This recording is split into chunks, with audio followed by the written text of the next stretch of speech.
దేశ రాజధాని ఢిల్లీ అలాగే గజియాబాద్, నోయిడా ప్రాంతాలలో సోమవారం తెల్లవారుజామున భూకంపం సంభవించింది. ఉదయం 5:36 ప్రాంతంలో ఢిల్లీతో పాటు పరిసర ప్రాంతాలలో రిక్టర్ స్కేల్పై 4.0 తీవ్రతతో ప్రకంపనలు సంభవించాయి. నేషనల్ సెంటర్ ఫర్ సిస్మాలజీ ప్రకారం న్యూఢిల్లీ కేంద్రంగా భూకంపం 5 కిలోమీటర్ల లోతులో సంభవించింది. దౌలా కువాన్లోని Durgabai Deshmukh college of special education సమీపంలో భూకంప కేంద్రం ఉందని అధికారులు గుర్తించారు. అయితే దేశ రాజధానిలో భూకంపం సంభవించడంతో ప్రజలు తీవ్ర ఆందోళనకు గురయ్యారు.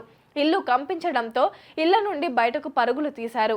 ఇక ఈ క్రమంలో ప్రధాని నరేంద్ర మోదీ ప్రజలకు విజ్ఞప్తి చేశారు. భూకంపం సంభవించిన కొన్ని గంటల తరువాత ప్రధాని స్పందిస్తూ ప్రజలు అప్రమత్తంగా ఉండాలని, భద్రతా జాగ్రత్తలు పాటించాలని కోరారు.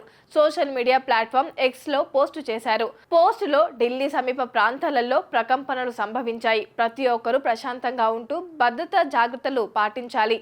మరిన్ని ప్రకంపనలు సంభవించే అవకాశం ఉన్నందున అప్రమత్తంగా ఉండాలని కోరుతున్నారు.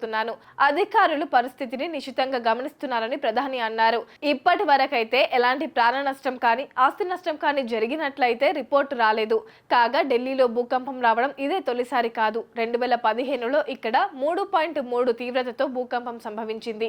ఈశాన్య ఢిల్లీలో ఏప్రిల్ 12, 2020న 3.5 తీవ్రతతో భూకంపం, మే 10, 2020న 3.4 తీవ్రతతో భూకంపం, మే 29, 2020న రోహతక్ సమీపంలో 4.4 తీవ్రతతో భూకంపం. ఆ తర్వాత డజన్కు పైగా భూ ప్రకంపనలు కనిపించాయి. భారతదేశ భూకంప జోన్గా మ్యాప్లో ఢిల్లీ భూకంప జోన్లో 4లో ఉంది. ఈ ఇంట్రాప్లేట్ ప్రాంతం హిమాలయ భూకంపాల కారణంగా మితం నుంచి అధిక ప్రమాదానికి గురవుతుంది. ఏంటి అలాగే నిలిచిపోయావు? గోల్డ్, డైమండ్, సిల్వర్ రేట్ ఇలా ఉంటే ఇలా నిలిచిపోకుండా ఎలా ఉండేది? మన కంట్రోల్లో లేని దాని గురించి ఫీల్ చెయ్యకు. ప్రజలకు మనం ఏం చేయగలమో ఆలోచించు గురు. తగ్గింపు ధమాకా. అన్ని బంగారు నగలపై లలిత వారి మార్కెట్లోనే తక్కువ తరుగులో ఇంకా 1% తగ్గింపు ఇద్దాం.